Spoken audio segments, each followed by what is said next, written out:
Hello guys, bersama saya lagi dalam Alright Noper Channel. Ini antara di luar biasa sahabat-sahabat semua. Selalunya sesi soal jawab yang dibuat oleh Perdana Menteri kita Datuk Seri Anwar Ibrahim bersama dengan pelajar-pelajar. Tapi hari ini Datuk Seri Anwar berdepan soalan direct daripada kumpulan bijaksana profesor-profesor yang terlibat di dalam memberikan pengajaran, mengkaji dan sebagainya. Jadi hari ini saya membawakan anda untuk mendengar sesi soal jawab ini dengan jawapan-jawapan yang begitu padu daripada Datuk Seri Anwar Ibrahim. Jadi sahabat semua, tanpa buang masa, mari kita tonton video ini bersama-sama sekali lagi. Bismillahirrahmanirrahim. Assalamualaikum warahmatullahi wabarakatuh, Datuk Seri dan para hadirin sekalian. Nama saya Dr. Ahmad Farid bin Ismail daripada Universiti Putra Malaysia, tapi saya berdiri di sini mewakili Malaysian Food and Beverage Executive Association yang part of GITC ataupun Government Industry TVET Association, body. Saya ada satu nak isukan satu perkara, minta pandangan daripada Datuk Seri. Kita ada association seperti Mafia Persatuan saya ni, kita mempunyai banyak expertise dalam F&B, ya. Dan alhamdulillah pujian harus diberikan kepada kementerian bila mana dia melibatkan association seperti kami untuk GITC, which is a very good initiative daripada government lah. Cuma soalannya yang saya nak panjangkan juga ialah kalau boleh, ya, dengan terwujudnya JITC dan pelibatan Mabia ini, kita nak bahawa peranan association seperti kami ini diperkasakan supaya dalam syllabus, sama ada syllabus TVET ataupun syllabus daripada universiti, perlu melibatkan persatuan-persatuan professionals seperti kami yang lebih dekat dengan industri untuk kami dapat memberikan sumbangan. Sebabnya contoh, kalau kita sebut tentang Mabia ni, Malaysian Food Beverage Executive Association, takkan kita masih, kalau macam Datuk Seri sebut tadi, takkan kita masih nak rujuk kepada National Restaurant Association Amerika, sedangkan kita ada Mabia, kita ada yang entiti Malaysia. So saya minta pandangan kalau boleh signal kepada menteri kita untuk lebih. Terima kasih. Baik, terima kasih. Ini yang bila saya mengkongsikan mesyuarat kali pertama Majlis Sains Negara, saya bagi syarat semua institut sains dan penyelidikan kerajaan persekutuan mesti kenal pasti semua kekuatan penyelidikan di semua universiti dalam negara kita, dan mesti ada sinergi yang jelas. Maknanya kalau ada kajian penyelidikan dalam bidang tertentu yang dilakukan oleh Majlis Sains Negara, dia wajib bukan saja kenal pasti satu fakulti di satu universiti, tapi semua dapat maklumat. Jadi sinergi ini penting. Ini satu perubahan kerana dulunya masing-masing kerja dalam silo, ya. Dengan limited budget kita, dengan operations kita yang terbatas, ini akan merugikan, ya. Kerana kadang-kadang ada kekuatan di kementerian atau Majlis Sains, ada kadang seringkali kekuatan di universiti. Jadi kalau ini tidak dimanfaatkan, kita akan rugi. Dan untuk TVET umpamanya, dipungsikan oleh Datuk Seri Zahid, apa yang dilakukan adalah untuk adakan kerjasama dengan syarikat. Ada Petronas banyak ambil alih ke Tibet, ada Geely Proton ambil alih supaya di bidang automobil. Walaupun Tibet itu kekal, tetapi kurikulum dan program itu diambil alih. Seperti mana diberlakukan oleh PSDC Penang. Jadi dalam beberapa bidang pengajaran pendidikan asas itu diberikan oleh tenaga pengajar di Tibet. Kemudian kalau dia diperlukan oleh umpamanya 200 orang diperlukan oleh Proton di Tanjung Malim, sebaiknya dilatih oleh Proton dan Geely tahun akhir atau 2 tahun akhir. Ini yang dilakukan. Dan cadangkan umpamanya F&B dimasukkan, saya percaya Datuk Kuasa Kabinet akan dapat masukkan supaya dapat diselaraskan. Silakan. Saya bagi kepada yang belakang dulu. Bismillahirrahmanirrahim. Assalamualaikum warahmatullahi wabarakatuh. Yang amat berhormat Datuk Seri dan yang berhormat Datuk Seri Menteri. Saya Amir Hamzah bin Mat Isa dari College Unity Port Dickson. Tapi saya berdiri di sini mewakili Persatuan Kebangsaan IPTS Bumi Putera Malaysia. Saya ingat jelas syarahan Yang Amat Berhormat Datuk Seri kepada pelajar-pelajar saya pada tahun 2019 berkaitan excellent without soul. Dan itu menjadi akar kepada apa yang ingin kita bentuk di institusi kami, insya-Allah. Okey, apa yang saya nak nyatakan di pentas ini, data jelas memaparkan kedudukan IPTS sebagai satu komponen yang seimbang ataupun komponen yang setara yang melengkapkan ekosistem pendidikan tinggi negara. Kalau kita lihat di segi populasi pendidikan tinggi, pelajar-pelajar di pendidikan tinggi, 50% pelajar di pendidikan tinggi berada di IPTS.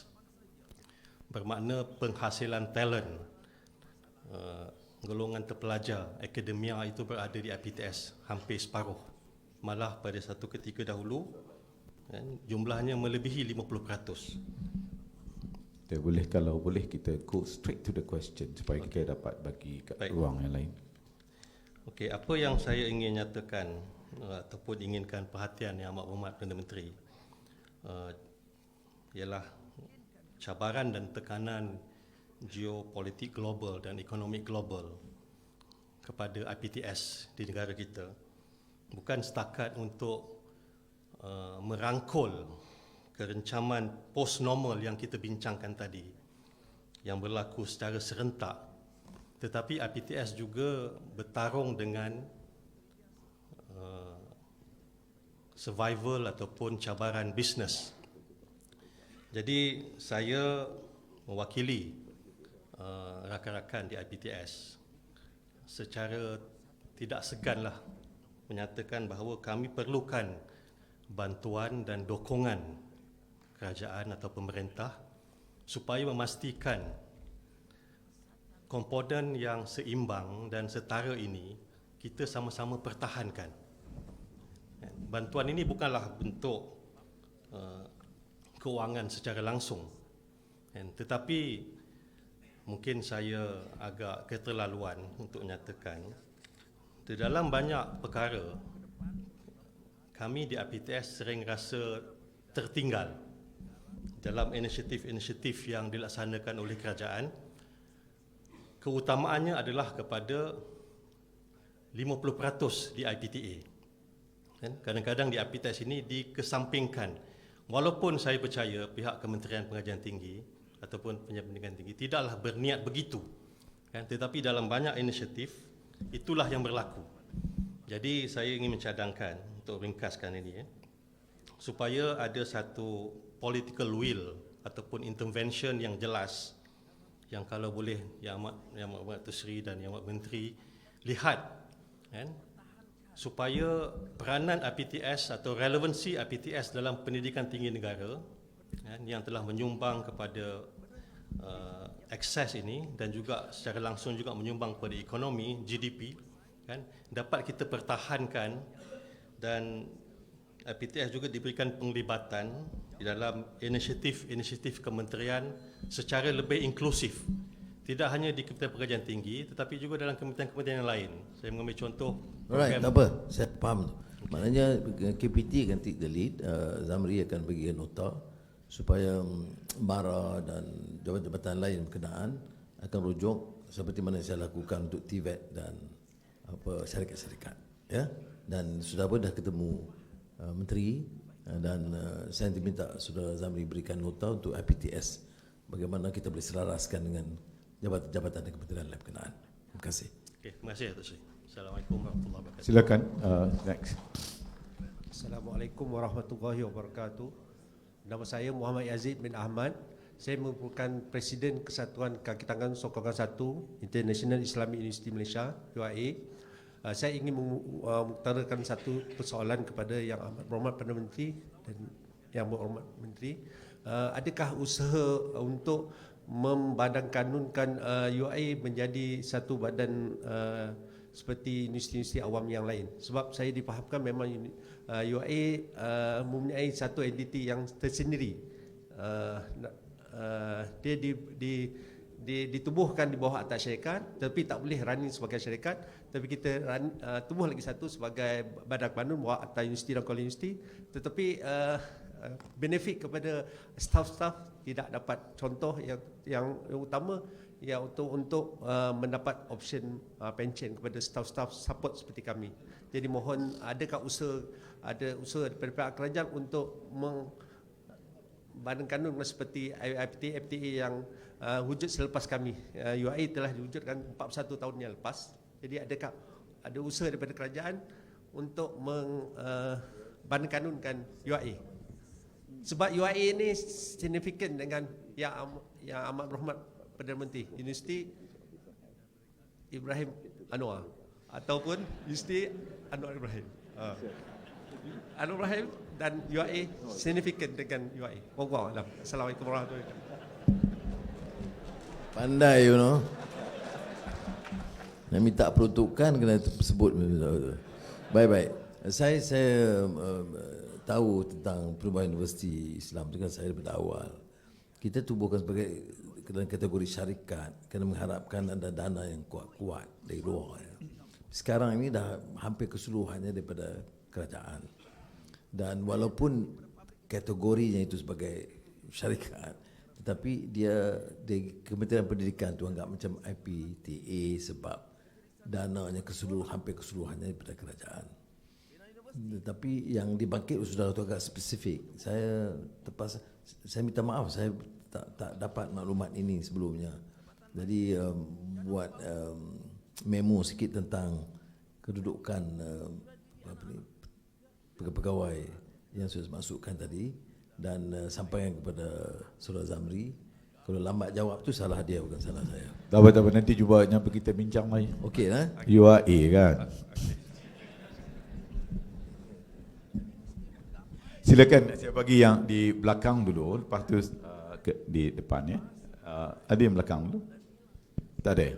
Assalamualaikum, saya Munira Ya, daripada Mila University yang dahulunya dikenali sebagai Manipal International University.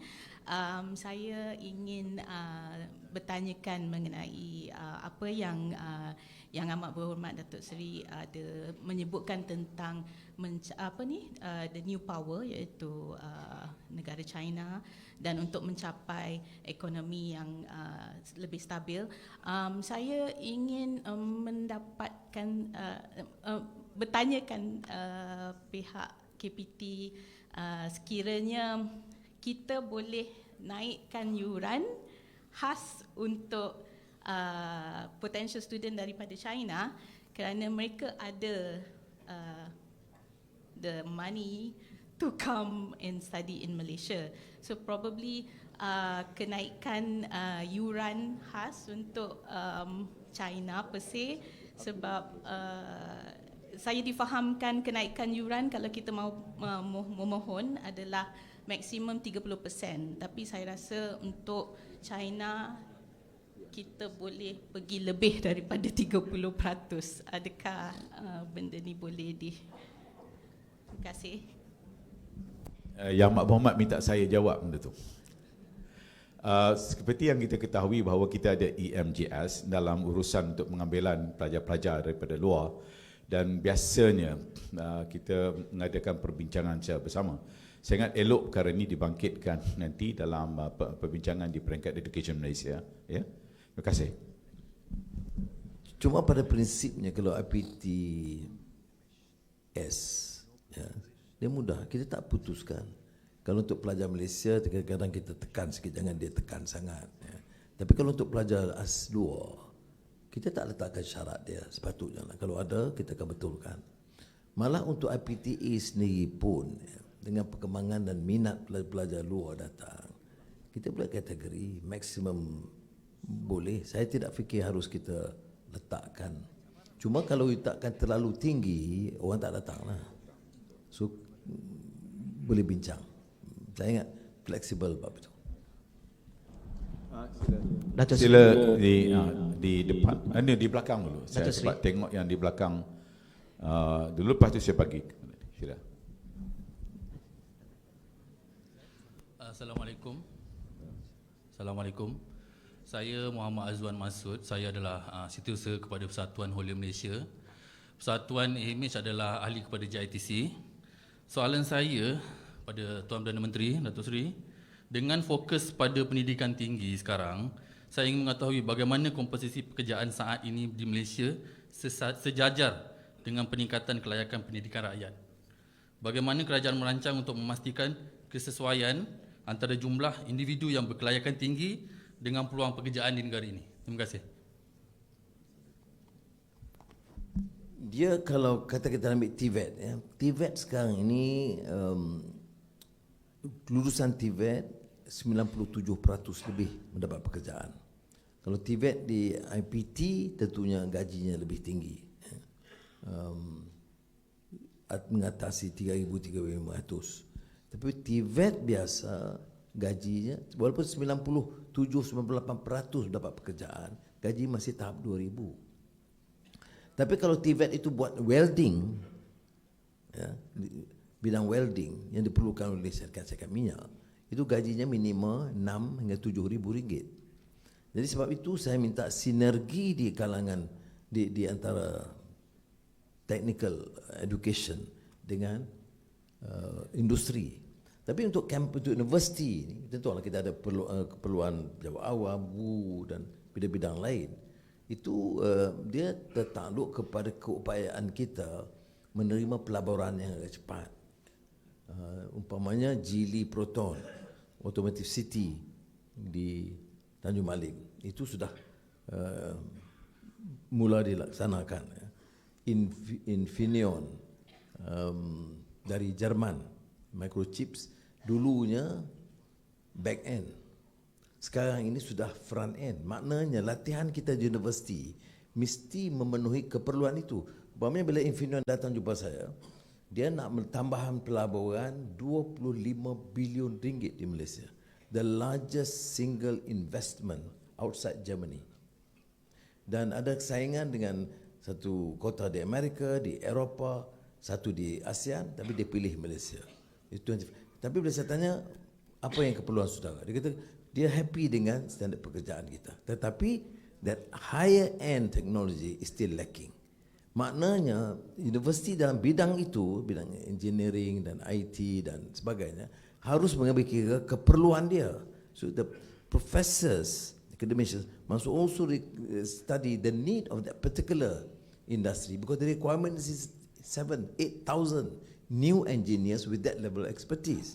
Geely beritahu saya yang perkara yang sama. Dia kata dia sangat bangga dengan keupayaan jurutera kita dari pelbagai universiti, tetapi kata dia untuk automotive industry ada niche yang still lacking.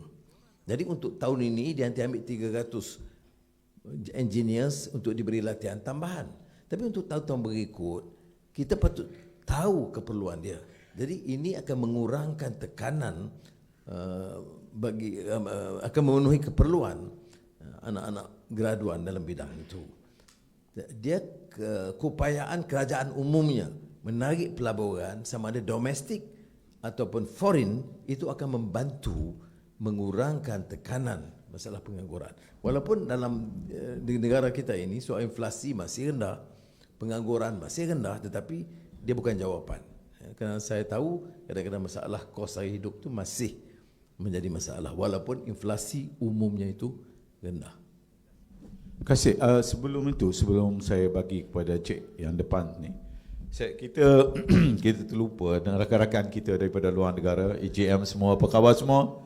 Yang Mak Bomat pun tanya apa khabar. Baik, kita ada soalan daripada EM Australia. Silakan. Boleh dengar? Boleh. Ya, silakan. saya fahami daripada Education Malaysia Australia. So konsep Malaysia Madani yang digagaskan oleh Yang Amat Perdana Menteri, kita lihat mampu melonjakkan Malaysia dengan 6 nilai madani yang telah diperkenalkan. Soalan saya, bagaimana Datuk Seri melihat 6 teras nilai madani ini mampu mengembalikan kembali roh dalam pendidikan tinggi negara dan pada masa yang sama mampu menghadapi cabaran terkini dunia pendidikan seperti yang Datuk Seri kupaskan dalam ucapan sebentar tadi. Terima kasih. Ini patut tanya Menteri you, bukan tanya saya.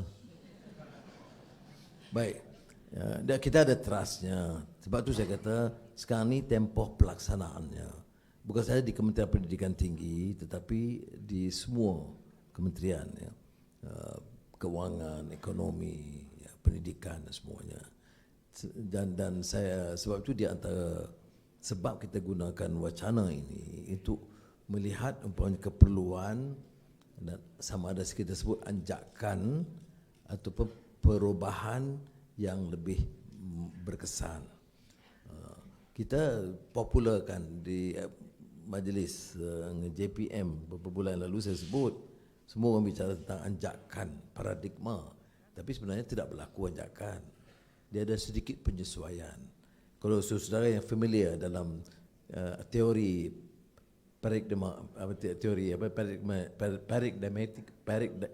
paradigmatic shift itu, ya, Thomas Kuhn sudah tahu anjakan paradigma itu anjakan yang agak lebih sistemik, bukan anjakan penyesuaian kecil.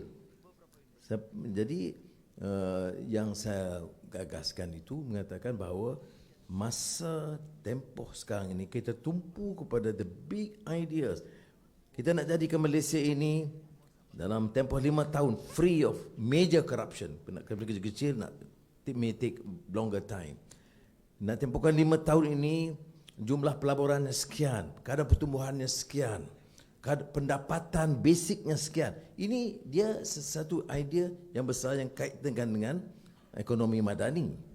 Tetapi bagaimana nak lakukan di bidang pendidikan itu tak kaedah. Pimpinan universiti harus fikir. Kalau baca bukan Harry Miller ni, Nation at Risk, kena fikir. Saudara tentukan disiplin yang ada dan dia akan graduate dalam 3-4 tahun yang akan datang. Dan 5 tahun lagi corak negara ini. We have to think together. Sama ada yang ada sekarang ini mampu atau tidak. Kalau tidak, saudara harus kemukakan ideas, cadangan dan kementerian harus terima keperluan perubahan ini. Ini maksud saya. Sepantas mana saudara respon. Yang saya nak tekankan ialah tak mampu kita bercita-cita tinggi untuk mengangkat martabat, harakat, derajat bangsa negara dengan pendekatan yang ada. Saya tidak percaya kita boleh maju. Tetapi kalau kita lakukan anjakan ini dengan kekuatan asas yang ada, kita mampu. Dan kita harus jaga supaya universiti, termasuk anak-anak muda kita itu, tidak diheret untuk bicara dan menjadi alat kepada mainan politik picisan. Ya. Kerana sebenarnya anak-anak muda pun tidak terlepas dari pandangan itu. Saudara harus merasa bertanggungjawab. Ini bukan soal politik kepartian. Soal politik kepartian itu tak apa. Itu peranan kita di luar kampus. Tetapi pahaman, kecerdasan, pencerahan tentang apa itu makna hidup, peranan kita dan tanggungjawab kita masing-masing mengangkat. Saya tak mau nampak macam saya ni obses dengan idea ini, tidak. Tapi saya obses dengan idea dan keperluan untuk jadikan Malaysia ini hebat kembali. Dan saya tidak faham mengapa kita termasuk cendekiawan, intellectuals, public intellectuals terima kenyataan bobrok selama ini. Sama ada ianya rasuah berskala besar atau 1MDB atau apa-apa yang lain, tidak mungkin berlaku kalau sistem kita itu terkawal. Ya. penjawat awamnya, intellectualsnya, universitinya, badan kehakimannya, badan penguasaannya. Tanggungjawab kita itu sekarang ialah untuk mengangkat semula keupayaan kita. Save the country, save the country. Itu maknanya pembinaan. Dan pembinaan ini bagi saya satu tugas yang besar yang harus diterima sebagai satu konsep umum. Ada mungkin sudah petikaikan saya dua aspek kecil. Saya tidak ada masalah. Because yang kita lontarkan itu bukan idea yang sangat cemerlang dan sempurna. Tetapi gagasan-gagasan umum yang boleh diterima, yang boleh dicarakin masing-masing dengan keupayaan dan kepakaran. Tetapi yang tidak boleh dimungkiri adalah kenyataan bahawa sesuatu yang mendesak harus dilakukan. Seperti mana yang teori Schumpeter, ya? The gale of creative destruction. The country was somewhat destroyed after the Second World War. Then either you accept the destruction or you become more creative after the destruction. Now, what I am suggesting is the need to be more creative through a firm commitment, political, economic, intellectual, to revive this sluggishness and the stagnant period. Saya sebut stagnant. Mesti minta maaf lah. Beberapa tahun yang lalu saya gunakan BCG, Boston Consulting Group-nya analysis. Saya baca. Saya agak terkesan. Kerana dia guna kaedah yang disebut SEDA, Sustainable Economic Development Assessment. Dia kaji Malaysia mengikut kaedah Sustainable Economic Development Assessment. 20 tahun sejak 1999 sehingga beberapa tahun yang lalu. Pertumbuhan ekonomi, pelaburan, mutu kesihatan, mutu pendidikan, mutu keselarasan hidup, mutu infrastruktur. Ya. Kemudian ketimbang beberapa negara lain yang kadangnya threshold jauh lebih rendah ataupun sederhana atau lebih maju. Yang dilihat ialah bahawa sepanjang 20 tahun itu, setelah krisis ekonomi dan krisis politik, itu kita agak stagnan. Ada pertumbuhannya, ada kemajuannya, tetapi ketimbang dengan negara lain dan ketimbang kepada keupayaan kita diukur dari sudut kesihatan, pendidikan, teknologi, semua yang disebut sustainable economic development ni, kita stagnan 20 tahun. Ya. Yang saya nak tekankan agak dengan keras ini ialah ini tidak boleh kita teruskan. Saya lihat perkembangan Thailand, Indonesia, Singapura, Vietnam dari dekat, dan saya akui kita agak ketinggalan. Bukan ketinggalan ketimbang negara dia yang kadang-kadang bermula dari tahap yang lebih rendah, tapi ketinggalan kerana kita tidak bangkit dengan gagah dalam tempoh tahun-tahun tersebut. Apatah lagi dalam 3-4 tahun lalu dengan pergolakan politik yang tidak berkesudahan. Jadi sekarang saya fikir alhamdulillah politik itu stabil. Ya, tidak semestinya menghentikan langkah Dubai ke langkah New York ke, saya tak tahu, coket ke apa kan. Tetapi bagi umumnya, ya, sunnah alam sekarang ini, dia keadaan politik stabil. Untuk apa politik itu stabil? Untuk pimpinan politik merampok kekayaan ataupun untuk menggunakan ini sebagai satu semangat dan kekuatan baru, zeitgeist yang baru, yaitu untuk mengangkat. Sebab itu saya lontarkan idea ini dan saya dilihat agak keras yang soal tata kelola. Memang betul saya keras, saya tak peduli, katalah apa pun. Tetapi sama ada pentadbir sekarang, ya, yang kita dah tahu sejarah. Now, sebenarnya rakan saya sudah beritahu dalam kabinet. Saya kata, sebaik ada kelemahan, masalah, laku siasatan, saya tidak akan pertahankan. Why? Saya tidak fikir kalau tanpa keyakinan di kalangan intellectuals, kalangan pentadbir, kalau tidak ada keyakinan bahawa pimpinan ini serius dan bersih, tidak ada semangat untuk bawa perubahan bersama. So saya nak rayu itu saja. Masa tidak mengizinkan, saya nak ke okey, dan depan saya nak ke. Alright, so itu dia sahabat semua. Kita mendengar penjelasan, ketegasan, ya, usaha yang sedang dilakukan oleh Perdana Menteri, ya, sebagai ketua pentadbiran Kerajaan Perpaduan Malaysia Madani hari ini. Kita yakin sahabat semua dengan keyakinan, dengan keteguhan, dengan ketegasan ini, ia mampu sekali lagi membawa negara kita yang lebih baik lagi ketimbang daripada sebelum-sebelum ini. Terima kasih. Ya, itu sedikit tambahan pandangan saya. Bagaimana dengan anda? Adakah anda setuju atau tidak? Anda boleh berikan komen dalam ruangan komen. Jadi sampai di sini saja. Izinkan saya untuk mengundurkan diri. Dan seperti biasa, peribahasa mengatakan tapapun kangkap, 2 tahun keinginan. Dalam bahasa Melayunya, tepuk dada, tanya selera. Sekian je daripada Alright Nopal Channel. Kita berjumpa lagi. Bye-bye.